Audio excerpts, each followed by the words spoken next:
একটু मानव जीवन के विषय सब्सक्राइब कीजिए हमारे YouTube चैनल को और साथ ही बेल आइकन को दबाकर ऑल नोटिफिकेशन पे क्लिक कीजिए हमारी वीडियो सबसे पहले देखने के लिए। নিজেকে আমরা চিনি না, নিজেকে আমরা জানি না। তাই ভগবানের চিন্তন করলে কি হয়?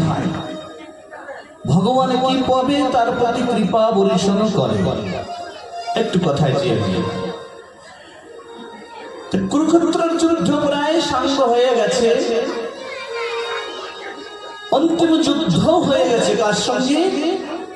দুর্যোধন আর ভীমের সঙ্গে গদা যুদ্ধ হয়েছে। গদা যুদ্ধে আহত হয়ে দুর্যোধন পড়ে রয়েছে, দুর্যোধনের জাঙ্ঘা ভেঙে দিয়েছে ভীম। মরতে চাইলেও মরতে পারছে না, জাঙ্ঘা ভেঙে দিয়েছে। মনে ভাবছে প্রাণ বেরিয়ে গেলে বাঁচতাম। মানে কখনো কখনো মানুষের এমন কষ্ট হয়, রোগ হলে, শোক হলে বা রোগে বা কোনো অ্যাক্সিডেন্ট আদি হলে পরে এমন মনে হয় যায় মানে ঠিকও হচ্ছে না, থেকে মরে গেলে ভালো ভালো। দুর্যোধন মনে মনে ভাবছে, আহা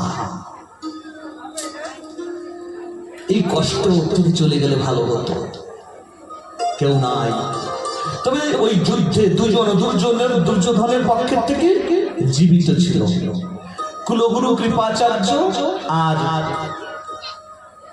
অশ্বত্থামা, অস্ত্রগুরু দ্রোণাচার্যের ছেলে, পুত্র এবং শিষ্য অশ্বত্থামা। রাতের গভীর অন্ধকারে অশ্বত্থামা দেখা করতে এসেছে দুর্যোধনের সঙ্গে। এসে বলছে, বন্ধু তোমার এই কষ্ট আমার সহ্য হচ্ছে না, তবে তোমার এই কষ্টকে দূর করার তোমার কোনো ক্ষমতা নেই, তোমাকে নিরোগ কায়া করে দেওয়ার কোনো ক্ষমতা আমার নেই। তবে বলো, তোমার মনের অন্তিম ইচ্ছাটাকে পুরো করার চেষ্টা করতে পারে। চলে যাওয়ার সময় একটা অন্তিম ইচ্ছা মানুষের অনেকের থাকে, তোমার মনের অন্তিম ইচ্ছাকে সেটাকে বলো, সেটাকে পুরো করার একটু চেষ্টা করো। দুর্যোধন বলছে, বন্ধু মনে একটা বড় দুঃখ। কি? আমরা 100 ভাই ছিলাম, একে একে কেহ না রহিলাম, একে একে কেউ থাকলাম না। 100 ভাই ছিলাম, এই যুদ্ধে মারা গেলাম। আর ওরা পঞ্চ পাণ্ডব 5 ভাই, ওই 5 ভাই একজনেরও কিচ্ছু করতে পারলাম না। ওদের ভিতর থেকে যদি একজনও মারা যেত তাহলে আমি একটু শান্তি নিয়ে মরতে পারতাম। দেখ মানুষের অন্তিম ইচ্ছা অনেক কিছু থাকে, কিন্তু এর অন্তিম ইচ্ছা কি? এটা প্রবৃত্তি। যার জীবনে সারা জীবনের প্রবৃত্তি যেমন থাকে, তার প্রবৃত্তি অন্তিম সময়ও তাই উদয় হয়। এর জন্য গোবিন্দ আমার গীতায় বলেছে অভ্যাস করতে। অনেকে আমরা বলি মরার সময় ভগবানের নাম করে ওখানে, না, সারা জীবনের যে প্রবৃত্তিটা অন্তিম সময় সেটাই এসে উদয় হয়। সারা জন্মে যদি ঠাকুরের নাম করার প্রবৃত্তি থাকে তাহলে ওই প্রবৃত্তিটা এসে উদয় হয়, তখন ঠাকুরের নাম সে করিয়ে নেয়। আমাদের জীবনের প্রবৃত্তিটা কিন্তু বড় বন্ধু। আমাদের প্রবৃত্তিটা আমাদের সকল সময় সঙ্গে থাকে। প্রবৃত্তিটাকে সুন্দর করতে পারলে আমাদের বন্ধু হয়ে যাবে, আর যদি প্রবৃত্তিটা শুদ্ধ না হয় তাহলে শত্রু হয়ে যাবে। কিন্তু সেই সময়ও তাকে আমরা বন্ধুই মনে করি। মানুষের ক্ষতি করা আমার প্রবৃত্তি, ওটা আমার বন্ধু, আমার স্বভাবই হয়। তখন বুঝি না যে আমার শত্রু, আমার সঙ্গে শত্রুবাদ কাজ করছে, আমরা বুঝি না। তাই অন্তিম সময়ের ইচ্ছা কি? বন্ধু ওই 5 জনের মধ্যে থেকে একজনও যদি মারা যেত তাহলে আমি শান্তিতে মরতে পারতাম। যারা দুষ্ট প্রকৃতির লোক থাকে না, তারা কিন্তু এইরকমই থাকে, মরার সময়ও এরকম ভাবে। এর জন্য সাবধান, যাদের শত্রু আছে।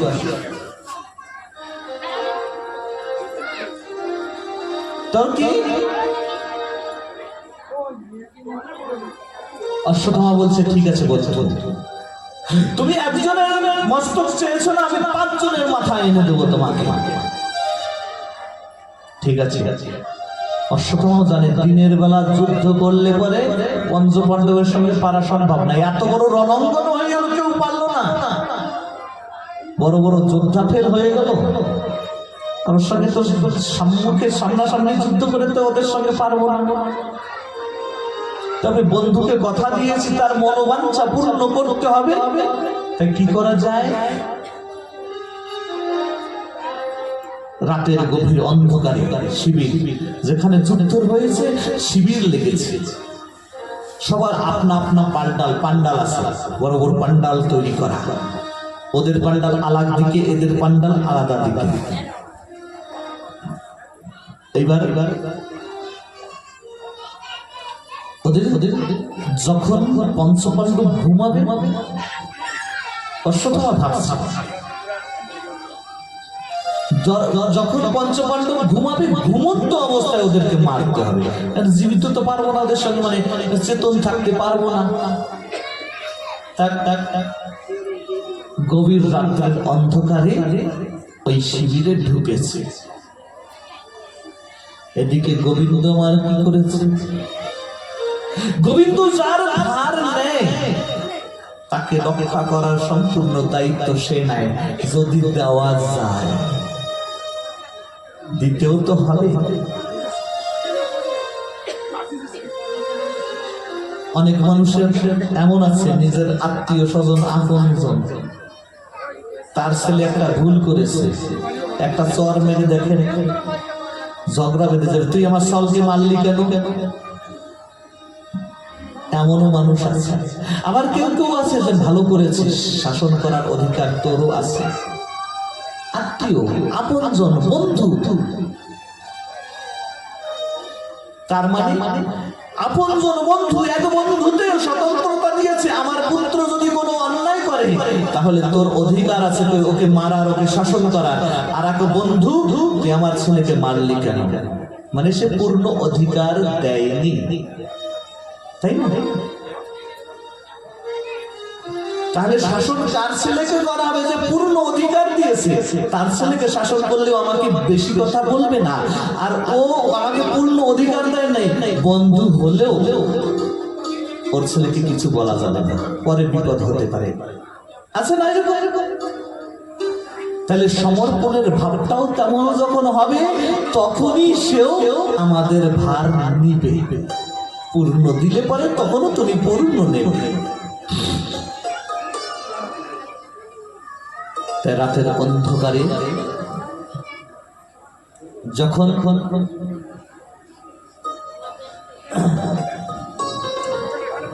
ভগবান শ্রীকৃষ্ণ জেগে রয়েছে, ঘুরে বেড়াচ্ছে, গিয়ে যুধিষ্ঠিরকে ডাকতে বলছে, যুধিষ্ঠির ওঠো। বলে কি হয়েছে? এত পরিশ্রম করার পরে বিশ্রাম করছে, ঘুমাতে দিচ্ছে না।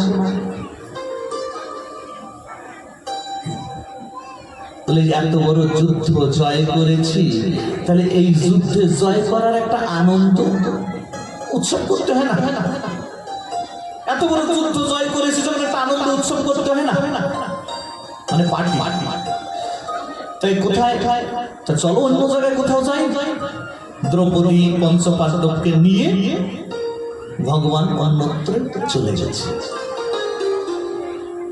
এই দিকটাই পঞ্চপাণ্ডবের, দ্রৌপদীর উদরে 5 জন পুত্র হয়েছে, অবিকল পঞ্চপাণ্ডবের মতন দেখতে, রূপ রং সবকিছু ওদের মতন দেখতে। ওরা পিতার আসন খালি পেয়ে, মানে বিছানা খালি পেয়ে 4 পিতার বিছানায় সে শুয়ে পড়েছে। বাচ্চাদের কিন্তু একটা আনন্দ হয়, যে পিতা মাতার তার বিছানা কত সুন্দর, ওটা একটু ঘুমাই গড়াগড়ি করি করি। পঞ্চপাণ্ডবের পুত্ররা ভাবছে যে ফাঁকা তো পাওয়া যায় না, ফাঁকা পাওয়া গেছে, ওরা গেছে কোথাও, ওরা গিয়ে যার যার পিতার বিছানায় শুয়ে পড়েছে। রাতের অন্ধকারে অশ্বত্থামা ঢুকেছে, ঢুকে দেখতে তো পঞ্চপাণ্ডবের মতো অন্ধকারের মধ্যে বান মেরে সকলকে মেরে ফেলেছে। পাঁচজনকে খুব আনন্দের সঙ্গে পাঁচজনের মুন্ড কেটে নিয়ে দুর্যোধনের কাছে গেছে অশ্বত্থামা। গেলে পরে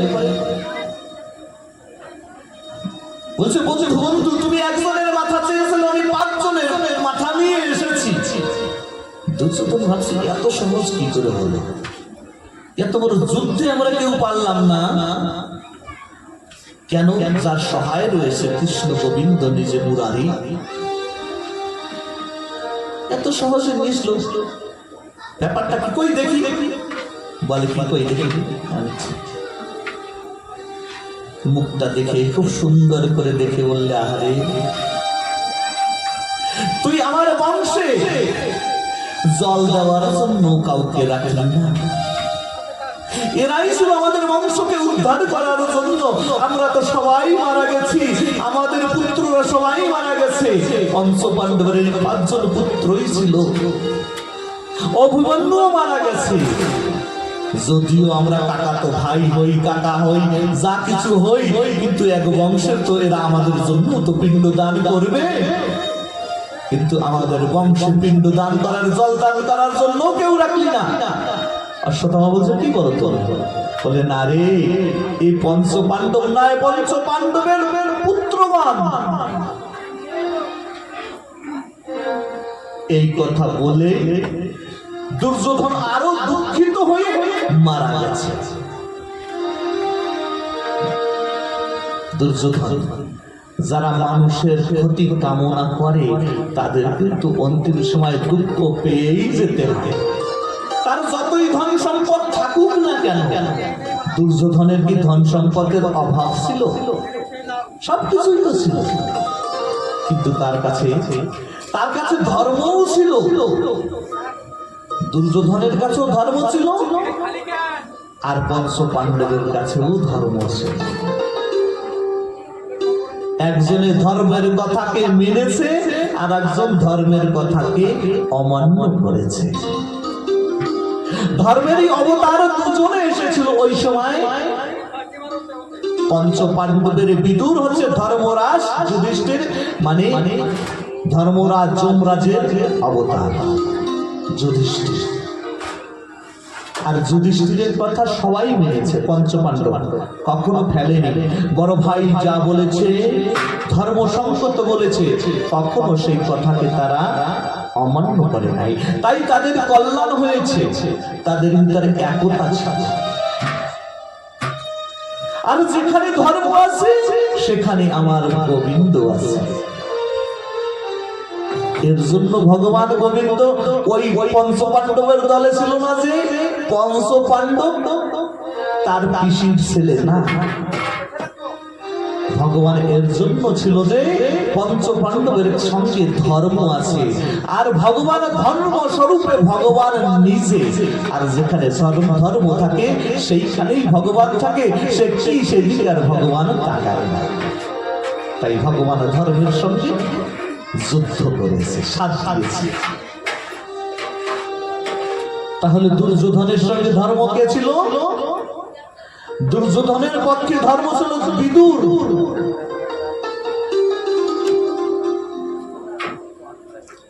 পাণ্ডুর ভ্রাতা, ধৃতরাষ্ট্রের ভ্রাতা ভাই, ধৃতরাষ্ট্রের ভাই বিদুর হচ্ছে ধর্মের অবতার। দুই রূপে এসেছিল। ধর্ম ছিল সকল সময় কার সঙ্গে? দুর্যোধনের সঙ্গে। মন্ত্রী ছিল না বিদুর, বলতো কিন্তু কিছু শোনেনি কথা। বিদুরের কথা কোনোদিন শোনেনি, অমান্যই করেছে, সকল সময় অমান্য করেছে, অমান্য করেছে। তাই তার অকল্যাণ হতে গিয়েছে। আর যেদিন ধর্ম ছেড়ে গেছে, কুরুক্ষেত্রের যুদ্ধের পূর্বে ধর্মকে এমন ভাবে অপমান করেছে কে? দুর্যোধন। বলেছে কাকা তুমি সকলের সমান, আমাদের অকল্যাণ চাও, অকল্যাণ কামনা করো, পঞ্চ পাণ্ডবের কামনা মঙ্গল কামনা করো, তুমি আমাদের নয়, তুমি আমাদের আপন নয়, আপনজন নয়, তুমি আমাদের গ্রামের শত্রু, তুমি আমার রাজ্য থেকে বের হয়ে যাও। দুর্যোধন যখন বলেছে তখন ধর্মরূপী বিদুর ওই রাজ্যকে ছেড়ে তীর্থ পর্যটনে চলে গেছে। এতদিন ধর্মকে মানুক আর না মানুক, ধর্ম সঙ্গে ছিল, তাই ওরা ভালো ছিল। আর যেদিন সম্পূর্ণ রূপে ধর্মকে একেবারে ছেড়ে চলে গেছে, সেদিন থেকে পূর্ণরূপে অকল্যাণ গ্রাস করেছে। কাদের? দুর্যোধনের। এর জন্য ধর্ম যেখানে, আমার গোবিন্দ সেখানে। অধর্ম ভাবনা চিন্তা করতে করতে এইভাবে অন্তিম সময়ে যখন ভেবেছে যে আমাদের জল দানও পাবো না, পিণ্ড দানও পাবো না, দুঃখে কষ্টে তখন নিজের প্রাণকে হারাতে হয়েছে। এইবার অশ্বত্থামা ভয় পেয়ে গেছে। এত বড় যুদ্ধে যাদের সঙ্গে পারে নাই, তার পুত্রদেরকে ঘুমন্ত অবস্থায় মেরেছে, ঘুমন্ত অবস্থায় মেরেছি, তাহলে তারা কি আমাকে ছাড়বে? ছাড়বে না। তার জন্য এবার লুক করছে, পালাচ্ছে। কোথায় পালানো যায়? এদিকে সকালবেলা যখন পঞ্চপাণ্ডবকে নিয়ে ভগবান ফিরেছে, এসে ওই দুরবস্থা দেখে যে পঞ্চপাণ্ডবের পুত্রের মৃতদেহ পড়ে রয়েছে, মাথা নেই। দ্রৌপদী হাউ হাউ করে কেঁদে দিয়েছে, আমার পুত্রদেরকে কে মেরেছে, কে মেরেছে? এমন কান্না করেছে, হে পার্থ দেখো কে মেরেছে, এই বানটাকে কি তুমি চেনো? পার্থ বলেছে হ্যাঁ। হে দ্রৌপদী তুমি কান্না করো না, যে তোমার পুত্রদেরকে মেরেছে, যে তোমার পুত্রকে মেরেছে তাকে আমি মৃত্যুদণ্ড দিব, তোমাকে কথা দিলাম। ভগবান ডাক দিয়ে বলছে অর্জুন, ক্রোধের বশে কোন নির্ণয় নিও না, ক্রোধের বশে কোনদিন নির্ণয় নিতে নাই। যেই হোক, ক্রোধ শান্ত হলে পরে বিচার করে চিন্তা করে তারপরে নির্ণয় নিতে হয় যে কি করা যায়। ক্রোধের বশে কিন্তু ভুলই হয়। আমরা সবাই যার যার বেলায় ভেবে দেখি, যখন যখন ক্রোধের বশে আমরা নির্ণয় নিয়ে কোনো কাজ করেছি, সেটাই কিন্তু নিজেরই ক্ষতি হয়েছে। তাই ক্রোধের বশে কোনোদিন নির্ণয় নিতে নাই। অর্জুন বলছে না আমি নিলাম না, ভগবান বলছে ঠিক আছে, পরে আমাকে কিন্তু বলতে পারবা না। ঠিক আছে। অর্জুন বলছে হে গোবিন্দ চলো রথ চালাও, ওনার সারথি। ভগবান রথ চালাচ্ছে, চালিয়ে খুঁজতে খুঁজতে খুঁজতে কি মেরেছে খুঁজতে খুঁজতে খুঁজে বেড়াচ্ছে, দেখতেছে যে বহু দূরে অশ্বত্থামা তার রথ নিয়ে ছুটে চলছে। মানে কোথায় লুকানো যাবে? এবার আর বাঁচার উপায় নাই। দৌড়তে দৌড়তে দৌড়তে দৌড়তে এইবার পঞ্চম মানে অর্জুন বুঝতে পেরেছে এই মেরেছে, নাহলে এইভাবে পলাবে কেন? এইভাবে ভয়তে পালাবে কেন? আর ওদেরকে দেখে আরো দ্রুত ভাগছে। ভগবান দ্রুত ভাবে রথ চালিয়ে সামনের থেকে গিয়ে ধরেছে। এবার দিশা না পেয়ে কি করবে? অশ্বত্থামা ব্রহ্মাস্ত্র চালন করে দিয়েছে, ব্রহ্মাস্ত্র নিক্ষেপ করে দিয়েছে। অর্জুন বলছে প্রভু তো ব্রহ্মাস্ত্র চালন করেছে। ভগবান বলেছে তুমিও ব্রহ্মাস্ত্র চালাও। মধ্যস্থানে ব্যাসদেব দেখলে দুই ব্রহ্মাস্ত্র যদি একত্র টকরায় তাহলে ধ্বংস হয়ে যাবে। ব্যাসদেব বলছে না না না, এটা ঠিক হচ্ছে না, যার যার ব্রহ্মাস্ত্রকে ফিরিয়ে নাও। অর্জুন নিজ ব্রহ্মাস্ত্রকে ফিরিয়ে নিয়েছে।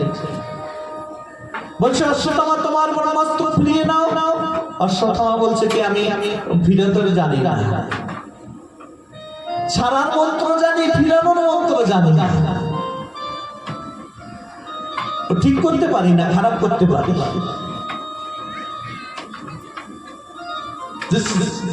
তাহলে ঠিক তুমি না করতে পারো, যে ঠিক করতে পারে সে আর একজনকেও ঠিক করতে পারে। তাই অর্জুন তুমি নাও। অর্জুন তখন ফিরিয়ে নিয়েছে। এইবার অশ্বত্থামাকে বন্ধক বানিয়েছে, দড়ি দিয়ে ভালো করে কষে গরুর মতন বেঁধেছে, বেঁধে নিয়ে যাচ্ছে। ভগবান বলছে অর্জুন একে এইখানেই দণ্ড দাও। বলে না প্রভু। বলে এইখানেই তুমি তো বলেছো ওকে মৃত্যুদণ্ড দেবে, এইখানেই দাও। বলছে না প্রভু, দ্রৌপদীর সামনে নিয়ে যাই, দ্রৌপদীর সামনে গিয়ে ওকে সাজানো যাবে। ও ঠিক আছে, তোমার যা ইচ্ছা করো। এইবার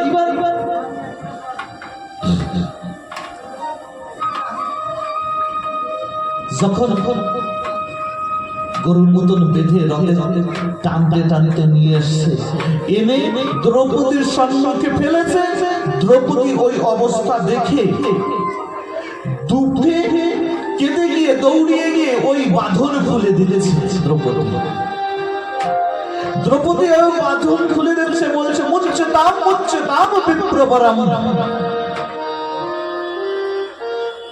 মুঞ্চে দাও, খুলে দাও, খুলে দাও, এই বিপ্রবরের বাঁধন খুলে দাও। অর্জুন বলছে জানো একে? এই তোমার পুত্রের হত্যাকারী। দ্রৌপদী বলছে আমি জানি। বলে কি করে জানি? যখনই তোমরা এইভাবে বেঁধে এনেছো তখনই বুঝতে পেরেছি যে এই আমার পুত্রদের হত্যা করেছে, মেরেছে। তাহলে তোমার পুত্রদেরকে যে মেরেছে তার প্রতি এত দয়া দেখাচ্ছ তুমি? দ্রৌপদী বলছে শোনো, একে যদি সাজা দাও, এই একে তো ব্রাহ্মণ, ব্রাহ্মণ আমাদের গুরুজন, আরো গুরু পুত্র, পুত্র রূপে গুরুদেবের পুত্র গুরু স্বরূপই হয়, পুত্র রূপে গুরু পুত্র গুরুর স্বরূপ হয়। তোমাদের গুরুদেব দ্রোণাচার্য, যার কাছ থেকে এত রকমের অস্ত্র শস্ত্র শিক্ষা অর্জন করে এত বড় যোদ্ধা হয়েছে, তার পুত্র সে তো নেই। তার পুত্র আছে গুরু স্বরূপ। গুরুর অবমাননা করলে অপরাধ হয়, ব্রাহ্মণ অপরাধ হয়। তাই তাকে মেরো না, মুক্ত করে দাও। আর জানো পুত্র শোকের কি যন্ত্রণা, সেই যন্ত্রণা আমি জানি। আমি তো এখনো ভুগতেছি পুত্র শোকের যন্ত্রণা। যে মায়ের পুত্র নাই, যে মায়ের পুত্র মারা গেছে, সেই মাই পুত্র শোকের যন্ত্রণা বোঝে। তোমরা কেমন শিষ্য? তোমার গুরু মাকে কষ্ট দিবে। তোমার গুরুদেবের পত্নী কৃপি, সে তার সামর্থ্য কোন নারী তার স্বামী তার ছত্র ছায়া হয়, স্বামী না থাকলে তখন তার পুত্র তার ছত্র ছায়া হয়ে দাঁড়ায়। বাল্য জীবনে পিতা, যৌবনে আসে তার স্বামী, আর বৃদ্ধ বয়সে আসে তার পুত্র। নারী জীবন একটা ছত্র ছায়ায় ভূমিকা নির্বাহ করে। তোমাদের গুরুদেব তো নেই,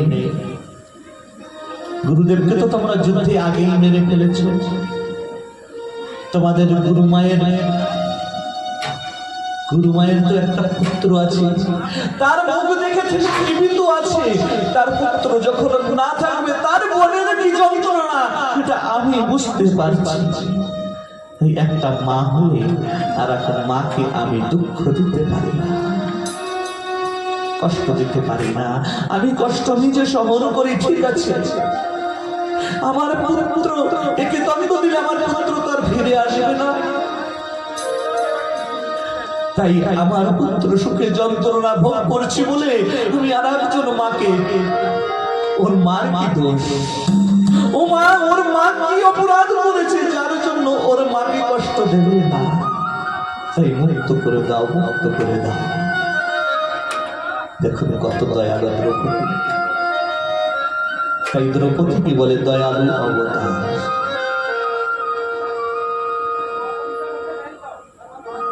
এইবার অর্জুন এর ওর মুখের দিকে তাকাচ্ছে। দাদার কাছে জিজ্ঞেস করেছে ধর্মরাজ যুধিষ্ঠির, দাদা কি করা যায়? বলছে শোনো, দ্রৌপদী যা বলছে তা ধর্মসঙ্গত, ধর্মে তাই বলে। দ্রৌপদীর মতে আমারও মত। নকুল সহদেব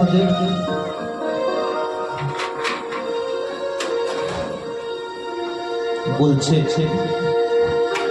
হ্যাঁ, দ্রৌপদীর মতে আমাদেরও মত। ভীম বলছে ভাই তুই ছেড়ে দিল, আমি কিন্তু ছাড়বো না। ভীমের খুব রাগ, তুই ছেড়ে দিল আমি ছাড়বো না। রাজ্যের প্রজাদের দিকে তাকিয়ে দেখছে, বলছে তোমরা ছেড়ে দাও, আমরা ছাড়বো না। এত বড় অপরাধ করেছে ওকে, আমরা ছাড়বো না। অর্জুন করজরে ভগবান করছে, প্রভু আমি কিছু জানি না। ভগবান বলছে আমার দিকে তাকাচ্ছ কেন? আমি কিছু জানি না। তখন তো প্রতিজ্ঞা করার সময় বলেছিলাম। অর্জুন বলছে প্রভু যদি প্রতিজ্ঞা পূর্ণ না করা হয়, ক্ষত্রিয় ধর্মের নিয়ম যদি প্রতিজ্ঞা সংকল্প পূর্ণ না করতে পারে, তাহলে তাকে অগ্নিদাহ করে নিজের জীবনকে ত্যাগ করতে হয়। সংকল্প প্রতিজ্ঞা পূর্ণ করতে হয়। তাই প্রতিজ্ঞা করেছি। এখন যদি একে সাজা না দেই, মৃত্যুদণ্ড না দেই, তাহলে তো আমার অগ্নিদাহ হয়ে মরতে হবে। ভগবান বলছে ওই সময় তো বলেছিলাম যে ক্রোধের বশে নির্ণয় নিও না। ক্রোধের বশে নির্ণয় নিতে নাই, নিলে পরে এই যে দেখেছো আজ কি পরিস্থিতি হয়েছে, এখন আমার কোনো রাস্তা নেই। কিছু বলো। ভগবান বলছে আমি একটা কথাই বলতে পারি, কি ব্রাহ্মণ বন্ধুর নাহন্তব্যা আততাই বধরহনা মামে ভেনাম তপাহি সুষুনামহত্যা। মানে ব্রাহ্মণ বন্ধু, মানে ব্রাহ্মণ যারা, ঋষি যারা, তারা যেমন হোক না কেন তারা বধের যোগ্য নয়। তারা যারা ব্রাহ্মণ ঋষি হয়, সাধু হয়, তারা কোনোভাবে বধের যোগ্য নয়। আর আততাই মানে যে ব্রহ্ম হত্যা করে, গো হত্যা করে, স্ত্রী হত্যা করে, বাল হত্যা করে, যে হোক না কেন সে বধের যোগ্য। স্ত্রী হত্যা, বাল হত্যা, গো হত্যা, ব্রাহ্মণ হত্যা, এগুলো মহাপাপ। এরা বধের যোগ্য, যেই হোক না কেন তারা বধের যোগ্য। অর্জুন বলছে প্রভু ভালো তুমি তো তোমার কাছে সমস্যার সমাধান চেয়েছিলাম, তুমি তো আরো মানে বেকায়দায় ফেলে দিলে। বলে কেন? একদিকে বলছো যে ব্রাহ্মণ হত্যা করা যাবে না, ও তো ব্রাহ্মণ, ব্রাহ্মণকে মারা যাবে না, সাজা দেওয়া যাবে না, মৃত্যুদণ্ড দেওয়া যাবে না, ও তো ব্রাহ্মণ, ওকে মৃত্যুদণ্ড দেওয়া যাবে না। আবার বলছো আততাই মানে যারা বালক হত্যা করে, হত্যা তো করেছে বালক, আরো ঘুমন্ত অবস্থায় জঘন্য অপরাধ করেছে, তাহলে একে সাজা দেবো কি করে? সাজা দেবো কি করে? ভগবান বলছে কেন এত গীতার জ্ঞান দিলাম, কিছু নাই মাথার মধ্যে? চিন্তা করো, আমার যা বলার আমি বলে দিয়েছি। ভগবান বলার পরে অর্জুনও যখন গীতার জ্ঞানকে যখন স্মরণ করে মন্থন করে চিন্তন করেছে, তখন ভেবে পেয়েছে যে না, পাওয়া গেছে উপায়। বলছে যে এই জগতে যারা সম্মানীয় ব্যক্তি হয়, যারা সম্মানীয় ব্যক্তি হয়, তাদের ধরা সমাজে যদি অসম্মান করে দেওয়া হয়, তাদের মৃত্যুর থেকেও অধিক দণ্ড হয়। কোন সমাজে সম্মানীয় ব্যক্তি বড় মাতুব্বার, খুব যশ নাম আছে, সেই মানুষটার যদি ধরা সমাজে অসম্মান না করে দেওয়া হয়, মানে তার সম্মানকে নষ্ট করে দেওয়া হয়, তাহলে তার থেকে তার মৃত্যু অধিক ভালো হয়। সেই ব্যক্তি নিজে মনে করে এর থেকে আমি মরে যেতাম তাও ভালো ছিলাম। এই মানুষের সামনে, সমাজের সামনে আমার মাথা উঁচু করে বাঁচার কায়দা নেই, এর থেকে আমার মরে যাওয়া ভালো। তাহলে মরার থেকে, মৃত্যুর থেকে অধিক দণ্ড দেওয়া হয় সম্মানীয় ব্যক্তিকে যদি অসম্মান করা হয়, সম্মান নষ্ট করে দেওয়া হয়। তাই এই ব্রাহ্মণ মারা যাবে না। তো ব্রাহ্মণ কুলের উচ্চ পদস্থ সম্মানীয় ব্যক্তি, তাহলে এর সম্মান নষ্ট করে দেওয়া যাক কি? বলছে যে ওর মস্তকে একটা ব্রহ্ম তেজের মণি আছে। ও ব্রাহ্মণ, ওর ব্রহ্ম তেজের মণি রয়েছে। ভীম কি করেছে? ওর মস্তকের ব্রহ্ম তেজের মণি বের করে ওকে মুন্ডন করে বিভিন্ন ভাবে চুল এদিক ওদিকে রেখে ঘাড় ধাক্কা দিয়ে ভরা সমাজের মধ্যে থেকে বের করে দিয়েছে। বিষাক্ত মানুষ, বিষাক্ত জীব যদি আঘাত পায় সে কিন্তু আরো রেগে যায়। বের করে দিয়েছে। অশ্বত্থামা বেরিয়ে গেছে, অপমানিত হয়েছে। কোন ডেঞ্জার মানুষ যদি অপমানিত হয়, তার থেকে কিন্তু আরো বেশি সাবধান থাকার দরকার। সে কিন্তু আরো বেশি ক্ষতি করতে পারে, শুদ্ধ হবে না কিন্তু সে।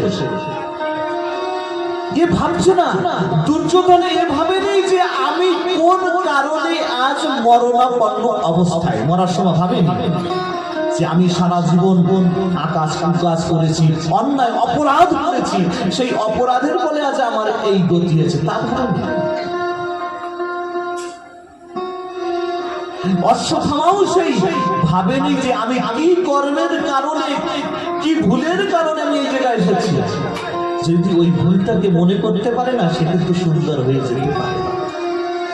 এই খারাপ মানুষটাও সুন্দর হয়ে যেতে পারে ভুলটাকে যদি একবার মনে করতে পারে। কত বড় খারাপ মানুষ উল্টিয়ে গেছে না, রত্নাকর দস্যু বাল্মীকি হয়েছে না, তাও কিন্তু শুদ্ধ নাম জপ করতে পারেনি, মুখ থেকে উচ্চারণ হয় মরা মরা জপে রাম রাম রাম করে তিনি রামায়ণ 60,000 বর্ষ পূর্বে রচনা করেছেন। বিপরীত ক্রিয়ার ব্যক্তি, বিপরীত ভাবনার ব্যক্তিও সুন্দর হতে পারে যদি তার ওই চেতন শক্তিটাকে, মুখটাকে মুড়ে দেওয়া যায়। যার মরে সে কিন্তু বড় সাধু হয়ে যায়, আর যার না মরে সে কিন্তু আরো বেশি ডেঞ্জার হয়ে যায়। তো অশ্বত্থামা নিজের ভুলকে ধরতে না পেরে ও মনে মনে নিজের যে অপমানের পশ্চাতাপে জ্বলে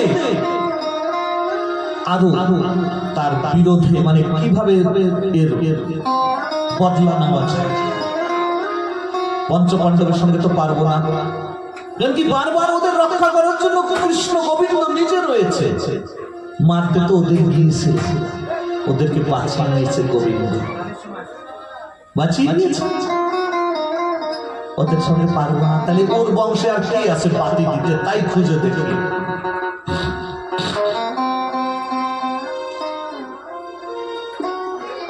খুঁজতে খুঁজতে মনে মনে দেখছে কেউ তো নেই ওদের পুত্ররা। অভিমন্যু যখন মারা গেছে যুদ্ধে, তার স্ত্রী গর্ভবতী ছিল, তার স্ত্রীর গর্ভে একটা সন্তান আছে যে এসে ওদের মানে পরিবারের কল্যাণ করতে পারে। তার জন্য ওইটাকে যদি নষ্ট করে দেওয়া যায়, তাই ওদের বংশে আর কেউ বাতি দিতে থাকবে না। মানে কত জঘন্য ভাব মানে বাজে মানুষ যদি বেকাদা হয়ে যায়, অপমানিত হয়, তাহলে অনেক নিচে নেমে যেতে পারে। তার নিচে নেমে যে ওদের সঙ্গে পারবো না, ব্রহ্মাস্ত্র নিক্ষেপ করে দিয়েছে, ওই পুত্রের নাম করে সন্ধান ছেড়ে ফেলেছে। এইবার এইদিকে কুরুক্ষেত্রের যুদ্ধ সব সমাপন হয়েছে। ভগবান শ্রীকৃষ্ণ এই সব ছেড়ে নিজ দেশে মানে দ্বারিকায় যাবে। এমন এমন এমন একটা অবস্থা ভাগবতে বলেছি, এমন একটা অবস্থা যে ভগবান রথের কাছে এসে দাঁড়িয়েছে, এক পদ তার রথের উপরে তুলে দিয়েছে, এক পদ ভূতলে মানে ভূমিতে রয়েছে। এই এমন অবস্থা সবার কাছ থেকে বিনয় নিয়ে, সবার কাছ থেকে অনুনয় বিনয় করে যখন এইভাবে এক পাও রথের পারে রেখেছে আর এক পার ভূমিতে রয়েছে, এমন সময় ওই উত্তরা মানে অভিমন্যুর যে স্ত্রী উত্তরা ছুটতে ছুটতে এসেছে, ছুটতে ছুটতে এসে বলছে, পাহি পাহি মহায়োগিন দেব দেব জগৎপতে নন্দমতন भयो পশ্যে মৃত্যু পরম পরম। হে মহাযোগেশ্বর, পাহি পাহি মানে তুমি রক্ষা করো প্রভু। এই জগতে তোমাকে ছাড়া এই মহা দুঃসময় রক্ষা করার আমি জগতে আর কাউকে দেখছি। আমার শাশুড়ি মা ভুল করেছিল তোমাকে ডাকতে, কিন্তু আমার সেই ভুল করার আর সময় নেই। দ্রৌপদী কিন্তু সঙ্গে সঙ্গে বস্ত্র হরণের সময় গোবিন্দকে ডাকেনি, আগে প্রথমে তার স্বামীদের প্রতি চেয়েছিল, স্বামীদের যে স্বামীরা রক্ষা করবে, পঞ্চপাশা পিতামহ রক্ষা করবে, তার পূজনীয় যন্ত্র রক্ষা করবে, কিন্তু রক্ষা করেনি। তাই দেরিতে ডেকেছে বলে দেরিতে এসেছে, কিন্তু আমাদের যে যন্ত্রণা শুরু হয়েছে। ব্রহ্মাস্ত্রটা কি? ব্রহ্মাস্ত্র সবাই দেখতে পায় না, সবাই অনুভবে পায় না। যার নামে ছাড়া হবে সেই ছাড়া আর কেউ অনুভবে পাবে না। ব্রহ্মাস্ত্র হচ্ছে আগুন স্বরূপ, যেমন তাপ বেড়ে যায় না, বহু তাপ একত্র হলে পরে আগুনের তাপ যে জ্বালা যন্ত্রণা, সেই তাপ স্বরূপ হচ্ছে ব্রহ্মাস্ত্র। আর ওই ব্রহ্মাস্ত্র এমন ভাবে তার উদরকে জ্বালিয়ে দিচ্ছে, মনে হয় যে যদি দেরি হয়ে যায়। তাই কারুর দিকে তাকায় নেই, তার শ্বশুররা রয়েছে কারুর দিকে তাকায় নেই, বড়রা কারুর দিকে তাকায় নেই, ভগবানের দিকে তাকিয়ে জগৎপতি তুমি আমার রক্ষা করো প্রভু। পাহি পাহি মহায়োগিন দেব দেব জগৎপতি নন্দমতন भयो পশ্যে মৃত্যু পরম পরম। হে প্রভু, জানি মৃত্যু চির সত্য, মৃত্যু সবার আসবে, সবার একদিন মরতে হবে, আমারও একদিন মরতে পারে, আমার মরার কোনো ভয় নেই। কিন্তু আমার উদারে যে রয়েছে এই কুলের এই বংশের গৌরব, বংশের বংশধর আমার উদরে পালিত হচ্ছে। যদি আমি মারা যাই তাহলে আমার পুত্র যে মারা যাবে। তাই আমার জন্য নয়, এই পুত্রের জন্য তুমি আমাকে রক্ষা করো প্রভু, রক্ষা করো। যদি ভগবানকে মন প্রাণ খোলা ভাবে আকুল প্রাণে যদি তাকে ডাকা যায়, তিনি যখন ইচ্ছা তখন সেই রূপ ধারণ করে ভক্তের কল্যাণ করে। আজ ভগবানের ভক্তের ওই রূপ দেখে রথের থেকে পাটি নামিয়ে দাঁড়িয়েছে, আর একটি এক রূপে দাঁড়িয়ে রয়েছে, আর একটা রূপ ধারণ করে, একটা অঙ্গুষ্ঠ রূপ ধারণ করে উত্তরার গর্ভে গিয়ে প্রবেশ করে এমন ভাবে গদাকে ভ্রমণ করেছে যেন সুদর্শন চক্র ঘুরছে। আর ভগবানের ওই গদার তেজকে দেখে, নারায়ণাস্ত্রকে দেখে ব্রহ্মাস্ত্র ব্রহ্মাদেব শান্ত হয়ে গেছে। যখন শান্ত হয়ে গেছে, ওই উদরে বসে পরীক্ষিত ওই রূপটাকে দেখতে পেয়েছে। তাই যখন পরীক্ষিতের জন্ম হয়েছে, তখন জন্ম নেওয়ার সঙ্গে সঙ্গে উঠে বসে পড়েছে, বসে এইভাবে এইভাবে দেখছে, মানে পরীক্ষণ করছে, নিরীক্ষণ করছে। তাই সাধুরা দেখে বুঝতে পারছে কাকে যেন খুঁজছে, কাকে যেন খুঁজছে। তাই ওর নাম রেখেছে পরীক্ষিত। পরীক্ষিত জন্ম নিয়ে ভাবছে যে সেই লোকটা কোথায়, যাকে আমি আমার মাতৃ জঠরে দর্শন করেছিলাম, ওই ভুবন মোহন রূপখানি, সেই রূপখানি তো দেখছি না। আর যতদিন পর্যন্ত গোবিন্দর দর্শন না হয়েছে পরীক্ষিতের সঙ্গে, ততদিন পর্যন্ত সবার মুখকে সুন্দর করে দেখতেন পরীক্ষিত। ততদিন পর্যন্ত পরীক্ষিতের পরীক্ষা মানে নিরীক্ষণ যাচাই শেষ হয়নি। এইবার যখন গর্ভ শান্ত হয়েছে, উত্তরে ষষ্ঠাঙ্গে লুটিয়ে গোবিন্দের চরণ বন্দনা করেছে, চরণ ধুলি নিজ মস্তকে উদরে ধারণ করেছে। ভগবান বলছে এইবার আসি।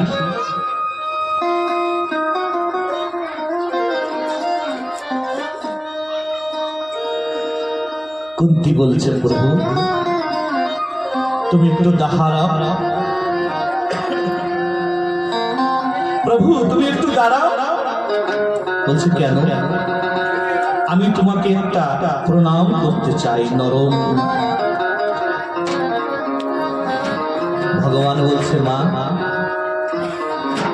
হে পিসি তোমার আজ কি হয়েছে? মা পুত্রের চরণ বন্দনা করবে, মা পুত্রকে প্রণাম করবে, এমন কিভাবে সম্ভব মা? তাই পিসি ওটা হয় না পিসি। তো বলছি কুন্তি প্রভু না, তুমি আর আমাকে পিসি বলে ডেকো না, কিছুক্ষণের জন্য ওই ডাকটা ডেকো না। যখনই তুমি পিসি বলে ডাকো, তোমার ওই সুন্দর মুখের বাণী শুনে আমি মায়ায় পড়ে যাই, আর তোমাকে আমি একটা নমস্কার প্রণাম করতে পারি। তুমি আমাকে প্রণাম করবে কেন? বলে প্রভু আমি তোমাকে চিনতে ভুল করি। তুমি তোমার সেই অনাদির আদি গোবিন্দ এই রূপ ধারণ করে এসেছো, তোমাকে আমি চিনতে ভুল করিনি। বলে কি চিনেছ? কি চিনেছ পিসি? বলে তুমি আগে পিসি ডাকটা কিছুক্ষণের জন্য বন্ধ করতে পারো। যখন আমি মনে করি তোমাকে একটু ভগবান বলে তোমার চরণ বন্দনা করব, তখনই তুমি আমাকে পিসি ভুলিয়ে দাও। ঠিক আছে, ঠিক আছে। ভগবান যখন বলেছ ভালো করে, তুমি চিনলে কি করে আমাকে?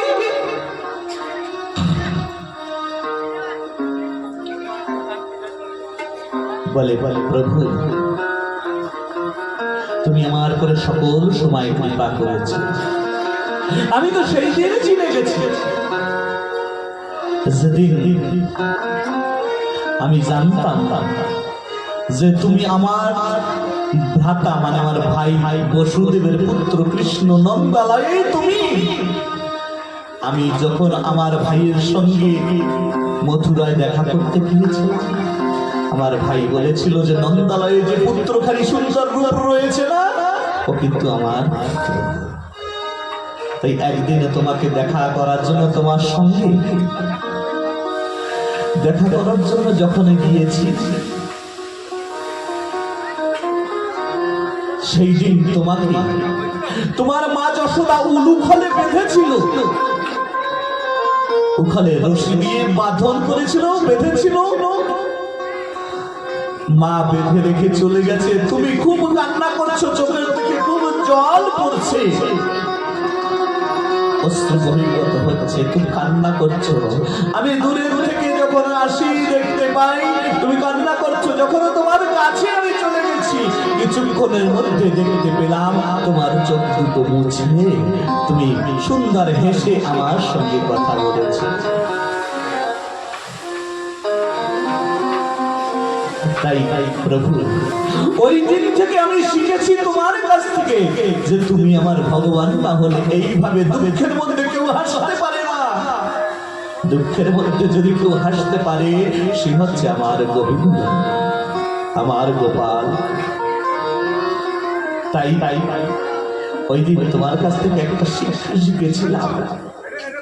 আমার জীবনের তো কত দুঃখ, কিন্তু প্রত্যেক দুঃখের ভিতরে কিভাবে সুখে থাকতে হয়, তাই তোমার কাছ থেকে আমি শিখেছি। ভগবান বলছে, ঠিক আছে, ঠিক আছে, তুমি আমাকে ভগবানে ভেবেছ। কিভাবে ভগবান ভেবেছ? কি করেছি তোমার জন্য? বলছে, কি করো নাই। ভগবান বলছে, তাহলে তুমি আমাকে যখন ভগবান মেনেছ, তাহলে তুমি আমার কাছ থেকে কিছু চেয়ে নাও। মা কুন্তি বলছে, প্রভু আমি যা চাইব তুমি তাই দিবে। ভগবান বলছে, হ্যাঁ তাই দিবে। বলে, কি চাও? বলে, অঙ্গীকার করিয়া বলো, আমি যাহা চাইব তুমি তাহা দিবে। ভগবান বলে, সত্য অঙ্গীকার করিয়া বললাম মা, তুমি আর যা চাইবে তোমাকে আমি তাই দেব। বলছে, প্রভু তুমি মাকে দুঃখ দাও। ভগবান বলছে, পিসি তোমার দুঃখে মন ভরেনি, তুমি জীবনে সুখ পেলে কখন? তোমার এত দুঃখ জীবনে গেছে, তোমার দুঃখে মন ভরেনি। বলছি,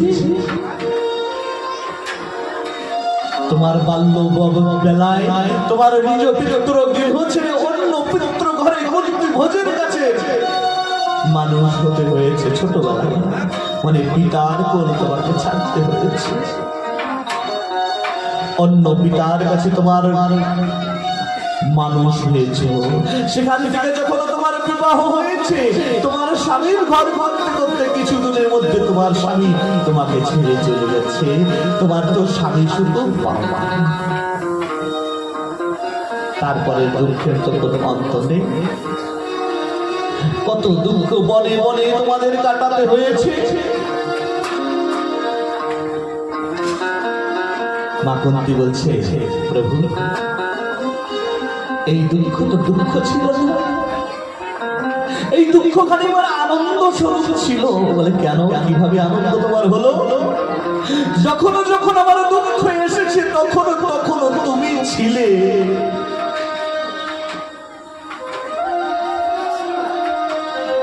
তখন তুমি আমাকে সাথ দিয়েছো। তুমি তোমার মা যশোদারও অতখানি তুমি সাথ দাওনি যতটা তুমি আমার দিয়েছো। তোমার মা যশোদা, এই তোমার মা দেবকীর কতদিন পর্যন্ত কারাদণ্ড ভোগ করতে হয়েছে, তবুও তাকে রক্ষা করতে তুমি অনেক বিলম্বে গেছো। কিন্তু আমার আপদের বিপদের সময় তুমি একটুও বিলম্ব করনি। তাই তো তুমি আমার প্রভু, তুমি ভগবান। কি করলাম তোমার জন্য? বলি, এই তো এখনই দেখতে পেলাম। বলে, কি দেখলে?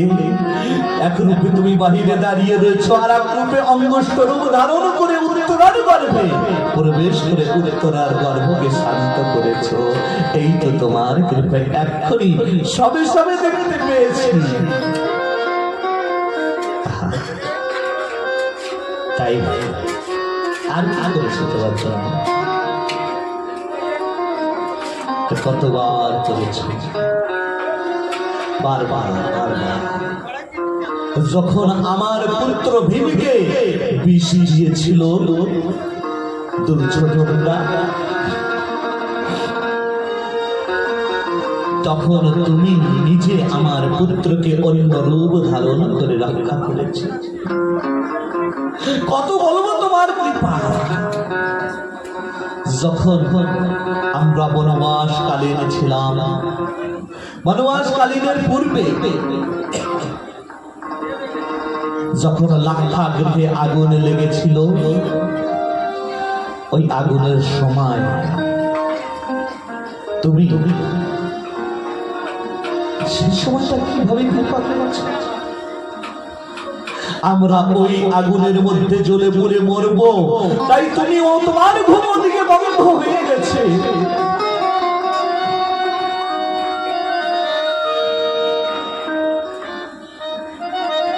তোমার ঘুম দিকটা বন্ধ হয়ে গেছে। আমি পরে শুনতে পেয়েছি যে যখন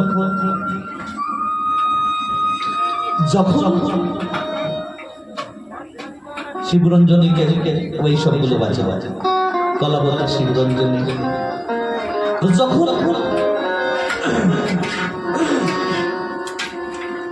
পরে শুনতে পেয়েছি যে তুমি প্রভু, যেটা জানা আছে, যেটা প্রাকৃতিকের জানা আছে সেটা বাজে। তো যখন আমরা লাক্ষাগৃহে ভেসে রয়েছি, তুমি এদিকে ছোটাফেটা করছো। রাত্রবেলা তোমার সেবার সময় যখন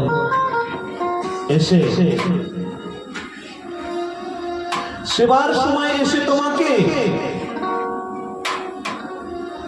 বলেছে সেবা করে নাও,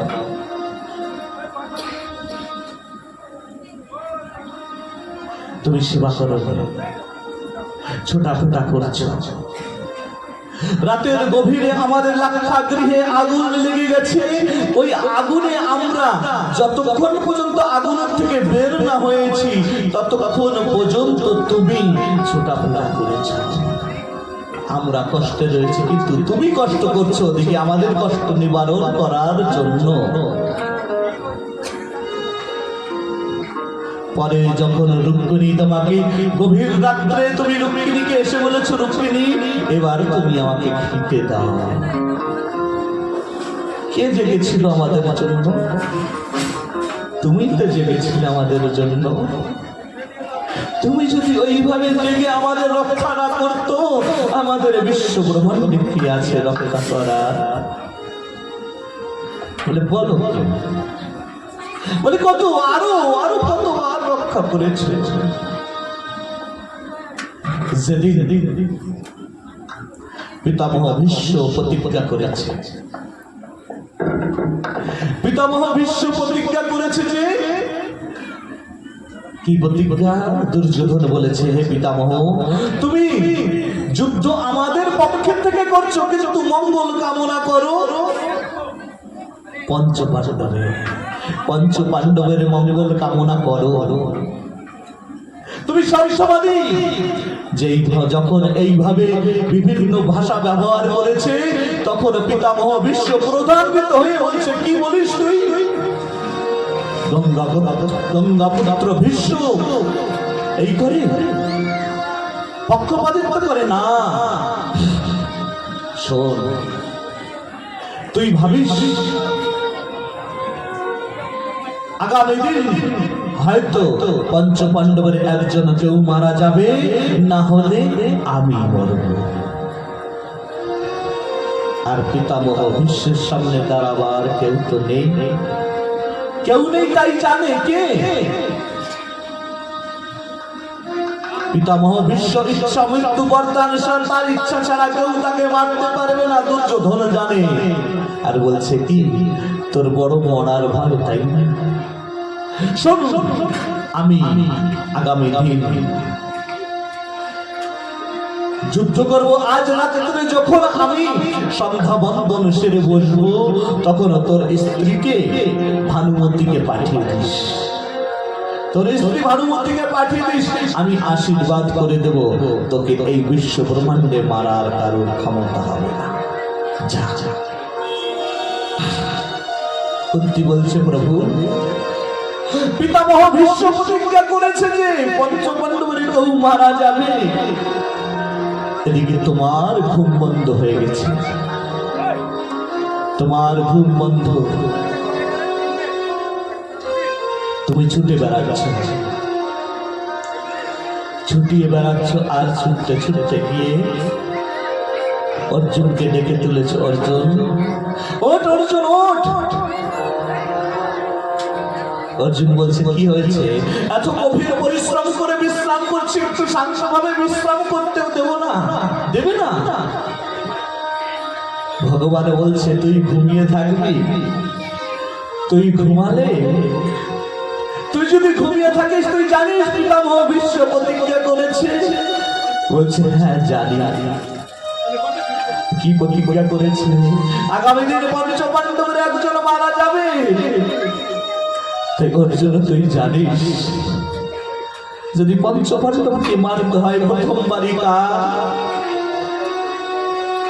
অর্জুন বলছে, জানি প্রভু, প্রথমবারই আমার। এই পঞ্চপাণ্ডবকে যদি মারতে হয়, এই অর্জুনের হাত থেকে দূরে সরে তারপরে যেতে হবে। অর্জুনকে মেরে দেওয়ার পরে আরেকজনের কাছে যেতে হবে। তাই ভাই,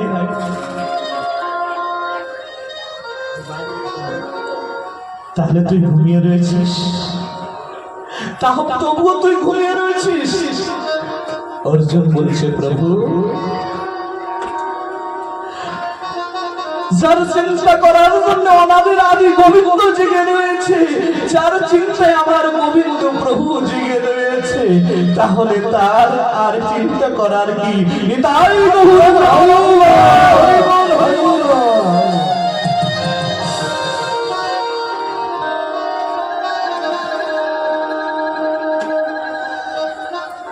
যার চিন্তা করার জন্য অনাদির আদি গোবিন্দ রয়েছে, তার কি আর চিন্তা করতে হয়?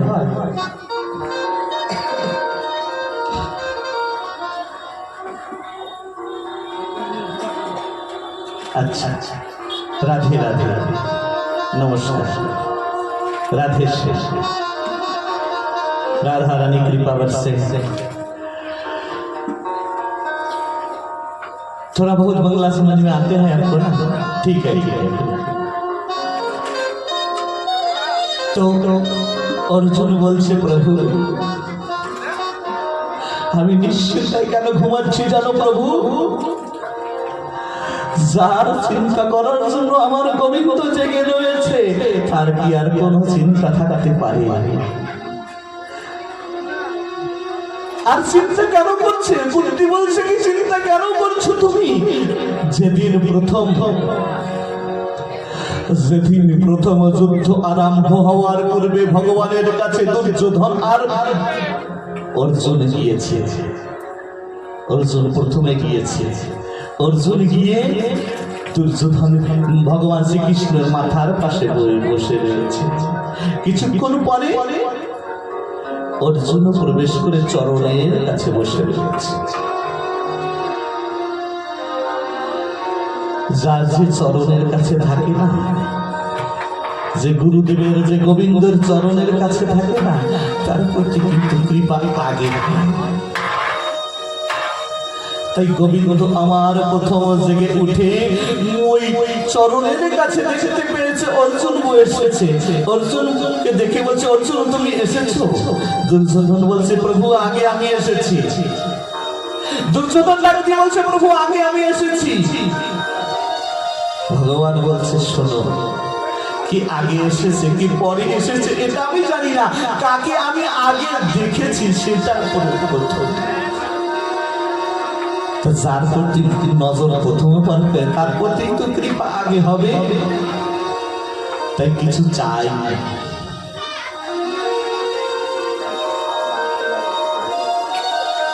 ঠিক আছে, যে যখনই ভগবান বলছে শোনো, তোমরা তো আমার কাছে সহযোগ নিতে এসেছো, দেখো আমি নিহত, আমি সংকল্প করেছি যে এই যুদ্ধে আমি অস্ত্র ধারণ করব না, এই যুদ্ধে আমি অস্ত্র ধারণ করব না। তাই এক পক্ষে আমি নিহত্তা কৃষ্ণ, আর এক পক্ষে রয়েছে আমার অর্থহীন সেনা। তুমি কি চাও? অর্জুন বলছে প্রভু আমি তোমাকে চাই। দুর্যোধন যুদ্ধকে বলছে প্রভু ঠিক আছে ঠিক আছে, যেটা বেঁচে রইল ওটা আমাকে দিয়ে দাও।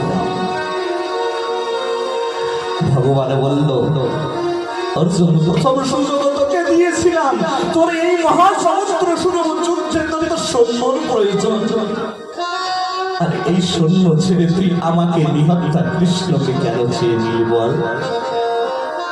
অর্জুন বলছে প্রভু সত্যি কথা বলতে কি জানো, আমি তো তোমার কাছে চাইতেই আসি, তোমার কাছে আমি নিজেকে দিতে এসেছি। এই মহাসংগ্রাম হবে, এই সংগ্রামে কি কখন মারা যাবে জানি না প্রভু। তাই ওই যাবার বেলায় যদি তোমার চরণে আমার মতি না থাকে, তোমার চিন্তন যদি আমার হৃদয়ে না থাকে, তাই প্রথমেই তোমার চরণে আমি আগে দিয়ে গেলাম। যদি আমার যাওয়ার বেলায় তোমাকে ডাকতে ভুল হয়, কিন্তু তুমি যেন আমাকে নিতে ভুল করো না। তাই গৌরের প্রেমানন্দে হরি হরি।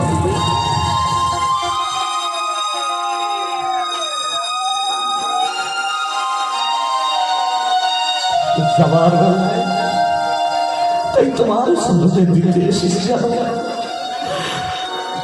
জানো প্রভু এই যুদ্ধে একটা সারথীর দরকার হয়, এই যুদ্ধে প্রথম সারথী মেন বিশেষ হয়। তাই সারথী তুমি আমার সারথী হও। সারথী যদি চাই সে কিন্তু যোদ্ধাকে সুরক্ষিত ভাবে রক্ষা করে আনতে পারি। তাই এই তুমি এই জগতের জন্য আমার যুদ্ধের সারথী হও, আমার অন্তর জগতে আমার হৃদয়ের সারথী হও, আমার জীবন সারথী হয়ে আমার রথ যদি এদিক ওদিকে চলে যায়, আমার মন যদি ভ্রমিত হয়ে যায়, তাহলে আমার মন যেন সঠিক পথে থাকে, সেইভাবে তুমি সুপথে চালনা করে তোমার নিজ ধামে নিয়েছে। তার জন্য গোবিন্দ তার চিন্তা করছে আর জেগে রয়েছে। কেন? অর্জুন তো প্রথম তিনি তার চরণে দিয়ে এসেছে বলে ভগবান তার চিন্তা করেছে। যুধিষ্ঠিরকে গিয়ে বলেছে, যুধিষ্ঠির ওইভাবে একই কথা গোবিন্দ জেগে রয়েছে, আমি চিন্তা করে বলবো। কিন্তু যে মালিক, কোন ছেলে মেয়ের যদি কষ্ট হয়, দুঃখ হয়, কোন আপদে বিপদ আসে, সে যদিও শান্ত থাকে, কিন্তু মা বাবা কি শান্ত থাকতে পারে? মা বাবা কিভাবে রক্ষা করবে সেই চিন্তা করে। আর জগতে পিতা তিনি চিন্তা করছে, ওদের তো চিন্তা নাই, চিন্তা তো আমার উপরে দিয়ে বসে রয়েছে, তা আমার তো কি করে রক্ষা করতে হবে। তাই রক্ষা করার জন্য সবাইকে একে একে বলার পরে হয় দ্রৌপদীর কাছে গিয়েছে। দ্রৌপদীর কাছে গিয়ে বলছে, দ্রৌপদী ও দ্রৌপদী। দ্রৌপদী উঠে বলছে, প্রভু এই গভীর রাত্রে বলে, দ্রৌপদী তুই ঘুমালে তোর জীবন, তোর ভাগ্য যে ঘুমিয়ে যাবে। কি করতে হবে প্রভু? বলে চল আমার সঙ্গে। কোথায়? আমি যেখানে নিয়ে যাবো সেখানে তোর যেতে হবে। ঠিক আছে প্রভু, তোর যেতে হবে পিতামহ ভীষ্মের কাছে। পিতামহ ভীষ্মকে আজ এই শুভ ঘরে, শুভ লগ্নে, এই লগ্ন বয়ে যায়, এই সময় যদি পিতামহকে একটা প্রণাম করে আসতে পারিস, তাহলে তোর ভাগ্য জেগে যাবে। এই বলে দ্রৌপদীকে নিয়ে যাচ্ছে আর বলছে রাস্তায় গুছিয়ে নিয়ে যাচ্ছে, শোন দ্রৌপদী, বলবি না কিন্তু তুই কার সঙ্গে এসেছিস, বলবি না কিন্তু আমি এসেছি সঙ্গে। তবে পিতামহ খুব চালাক, তো বলতে পারে, বলবি যে আমার একটা গোয়ালা দাদা ভাই এসেছে, গোয়ালা ভাই এসেছে, আমি কিন্তু দূরে থাকবো। হাঁটতে হাঁটতে হাঁটতে হাঁটতে দেখছে কি চরণের পাদুকার শব্দ হচ্ছে, ফট ফট ফট আওয়াজ হচ্ছে। পিতামহ ভীষ্ম এমন চেতন যে পায়ের শব্দ পেয়েও বুঝতে পারে যে কি এসেছে। তাই গোবিন্দ আমার কুন্তি বলছে, প্রভু আমার তুমি আমার পরিবারকে বাঁচানোর জন্য এইভাবে চেষ্টা করে চলেছো। কুন্তির চরণ পাদুকার শব্দ পেয়ে বলছে, দ্রৌপদী দাঁড়া। দাঁড়ালে বলে, তো চরণ পাদুকা গুলো খুলে আমার কাছে দিন। তুমি ভক্তকে রক্ষা করার জন্য ভক্তের চরণ পাদুকা নিজের হৃদয়ে ধারণ করে তুমি হাঁটছো। তুমি ছাড়া দয়ালু আর কে? ভক্তকে রক্ষা করার জন্য ভগবান আমার ভক্তের চরণ পাদুকা হৃদয়ে এভাবে ধরে নিয়ে হেঁটে যাচ্ছে পিছনে পিছনে। দ্রৌপদী গিয়ে পিতামহকে প্রণাম করেছে। পিতামহ ভীষ্ম বলছে, সৌভাগ্যবতী ভব। সৌভাগ্যবতী মানে তার ভাগ্য নষ্ট হবে না। সৌভাগ্যবতী যে ভব যেই বলেছে, দ্রৌপদী মনে মনে ভাবছে এটা কি সত্য বললো, তাই একটু জিজ্ঞাসা করে দেখি সত্যি বললো কি। কেন এমনি তো প্রতিজ্ঞা করেছে যে আগামী দিন মারবে একজনকে না একজনকে। বলছে পিতামহ যা বলেছেন সত্য। পিতামহ আপনি যা বলেছেন নাকি সত্য? পিতামহ বললেন, কে রে তুই? তোর তো এইখানে আসার কথা না, এইখানে তো ভানুমতির আসার কথা, তুই কি করে এলি? আর শোন, পিতামহ ভীষ্ম একবার বলুক আর দুবার বলুক আর পাঁচবার বলুক, কথা একই। পিতামহ ভীষ্ম যা বলেছে তা ফলবেই ফলবে। তবে শোন, তুই কার সঙ্গে এসেছিস? আমার গভীর মনের অন্তরে কি হৃদয় রয়েছে সেই মনের ভাবটা কে জানে। তোকে কে নিয়ে এসেছে বলে এই গভীর রাত্রে? বলছে, আমার না একটা গোয়ালা সখা আমার ভাই এসেছে। কই দেখি তো তোর ভাইটা, কোন গোয়ালা ভাই এসেছে যে আমার মনের হৃদয়ের খবর জানে? চল চল, দূরে একটা বৃক্ষের আড়াল, বৃক্ষের ছায়ায় দাঁড়িয়ে রয়েছে গোবিন্দ আমার। দূর থেকে দেখে মনে হচ্ছে যে লোকটা চেনা চেনা, সুন্দর ঘুমরালো, কত সুন্দর সুন্দর ঘুমরালো কেশ, মাথায় একটা পাগড়ি বাঁধা রয়েছে, মানে গোয়ালার বেশে সেজে এসেছে। কাছে গিয়ে দেখে কি তুমি, তোমাকে তো দেখে দেখে চেনা মনে হয়, তোমার ওই পাগড়িটা খুলো তো। যখন ওই পাগড়িটা খুলে দিয়েছে তখন দেখে ঘুমরালু কেশ সুন্দর ঝুলে পড়েছে, সুন্দর ওই রূপখানি ওই অন্ধকারে চাঁদের ন্যায় ফুটে উঠেছে।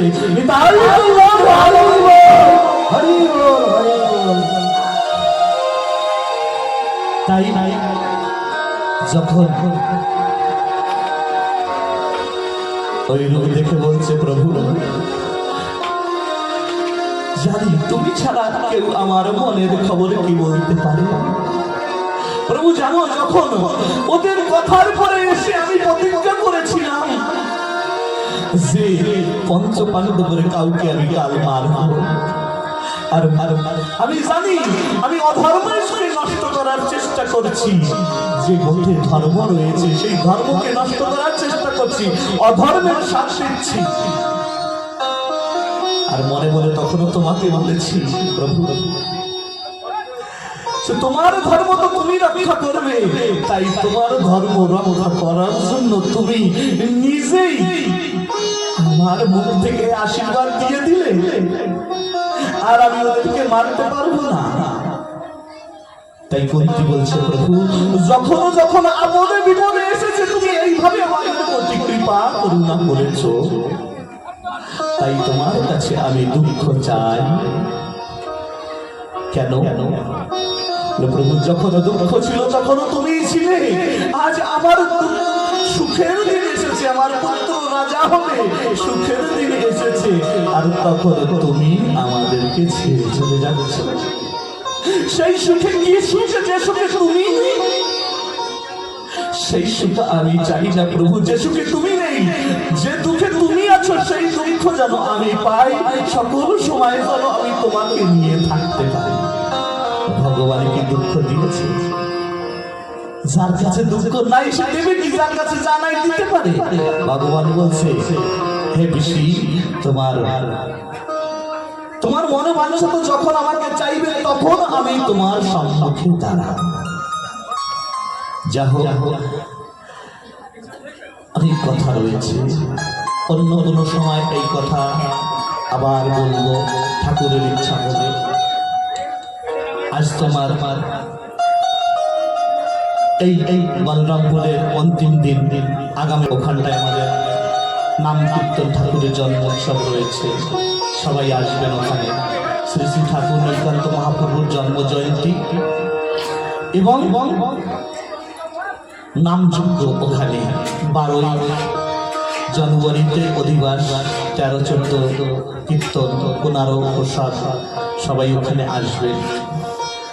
আর গোবিন্দ যদি আনে, আমার গুরুদেব যদি আনে, আর ভক্তদের যদি আমার প্রতি কৃপা থাকে, হয়তো আবার এই দেশে আসা হবে। কথা বলতে গিয়ে হয়তো অনেক কিছু ভুল ত্রুটি হতে পারে, আমি ছোট মানুষ তো, কিছু ভুল হলে আপনারা সেই কথাগুলোকে ক্ষমা করে দিবেন। যা কিছু অমৃত কথা হয়েছে, এটা আমার গোবিন্দের কৃপা করুণা জেনে আপনারা সকলে গ্রহণ করে নেবেন, আর বাচলতা এই অধমের অজ্ঞানতা বলে ক্ষমা করে দিবেন। আর আপনারা সকলেই কুশলে থাকবেন, সকলেই গোবিন্দর নাম করবেন, যার যার যাদের যেমন দিয়েছে। দেখেন, নামই আমাদের জীবনের সম্ভব। আমি বলবো না হরিবোল বলো বা কৃষ্ণ বলো, রাম বলো, যার যেটা মনে হয়, যার যাদের যা দিয়েছে, সব নামই তার নামের, সব নামই তারকারী, তার পার করে দেবে। যা হোক, এই পর্যন্ত আমার কথা বিশ্রাম রাখি। আমাদের মাঝে এইখানকার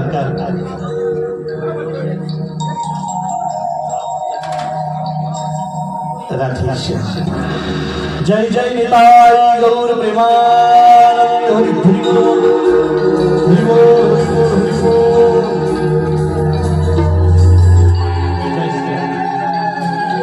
জয় শ্রী রাধে।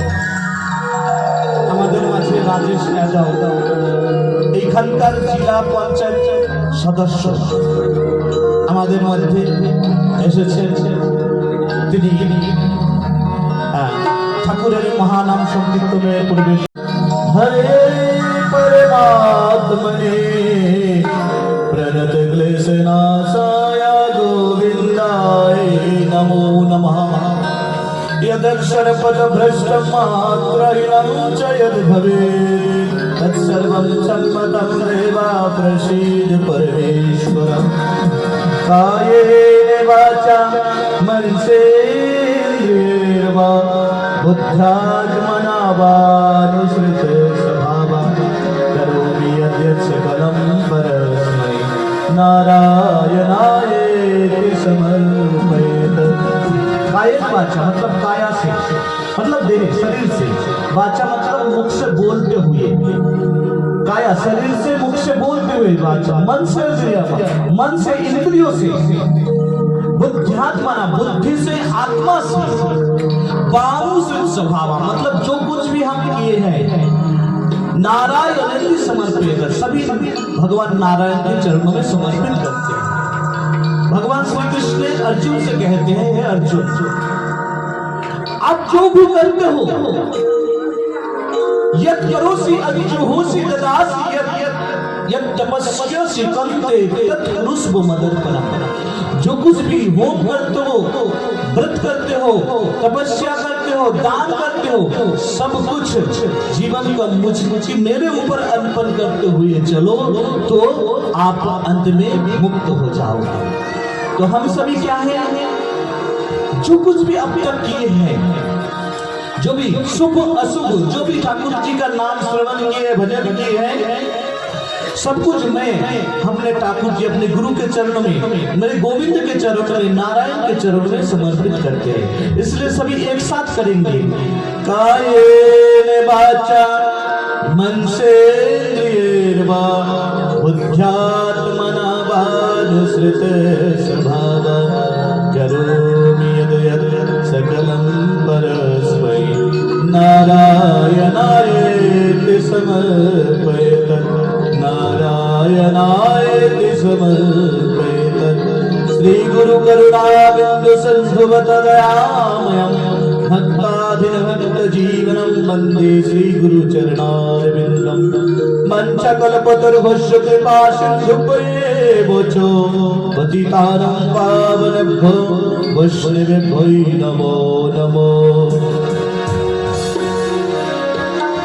बोलो श्रीमद् भागवत महापुराण की, वृंदावन बिहारी लाल की, बाल कृष्ण गोपाल की, राधा रानी सरकार की, सदगुरुदेव भगवान की। राधे राधे। এখন আমরা ভগবানের ভাগবত ভগবানের আরতি করে একটু নাম করে আজকের কথা এখানে বিশ্রাম করব। ভাগবত তো শেষ হয় না, তাই বিশ্রাম হয়। এইখানে আমরা ভাগবতের আরতি এবং নাম করে বিশ্রাম করব। তারপরে এইখানটায় অন্নপ্রসাদের ব্যবস্থা হয়েছে। সেই অন্নপ্রসাদ সকলে গ্রহণ করে এবং সবাই এই বাড়ির যে আমাদের বাবাজিরা রয়েছে, যারা সবাই মিলে মন নিয়ে ঠাকুরের কথা করেছে, সবাই তাদেরকে আশীর্বাদ দান করবে, যেন তারা ভগবানের নাম নিয়ে কুশলে থাকতে পারে এবং বছর বছর যেন এইভাবে ঠাকুরের মহানাম বাড়িতে দিতে পারে এবং তা যেন আমরা সবাই শ্রবণ করতে পারি। সবাই আশীর্বাদ করবেন এবং ঠাকুরের কাছে প্রার্থনা করবেন। এই বাড়ির মায়েরা যারা রয়েছে তারা ভাগবতের আরতি করবে আর অন্তিমে পুষ্প অর্ঘ ঠাকুরের চরণে মানে ভাগবতের দান করবে। আর ভাগবত আরতি করার সময় সবাই দাঁড়িয়ে ভাগবত আরতি করতে হয়, তাই সবাই দাঁড়িয়ে ভাগবত আরতি করবেন এবং নৃত্য করবেন আর করতালি দিবেন, হাতে তালি দিবেন আর নৃত্য করবেন। কেন? আমরা অন্য জায়গায় গিয়ে তো নাচতে পারি, কিন্তু ঠাকুরের সামনে নাচা, আমার ঠাকুর নৃত্যও ভালোবাসে, কীর্তনও ভালোবাসে, তাই নৃত্য ঠাকুরের সামনে করলে পরে আমার গোবিন্দ সন্তুষ্ট হয়। যেমন পারবে নৃত্য করবে আর করতালিও দিবে।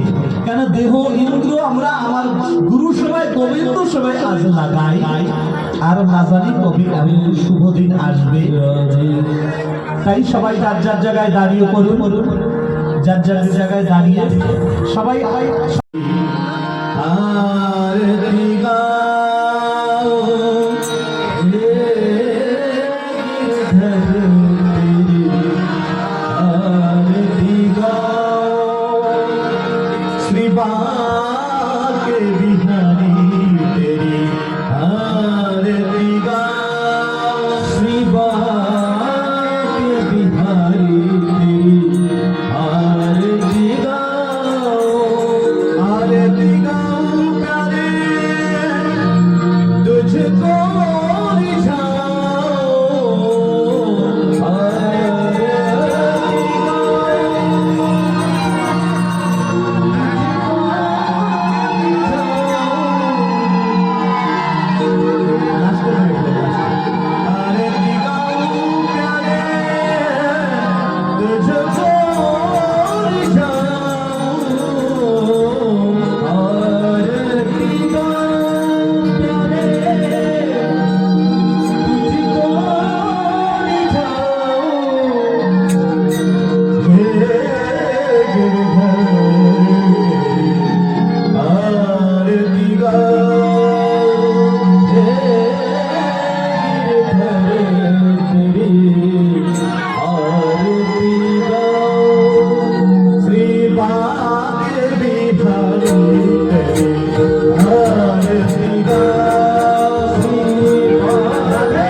Hare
Hare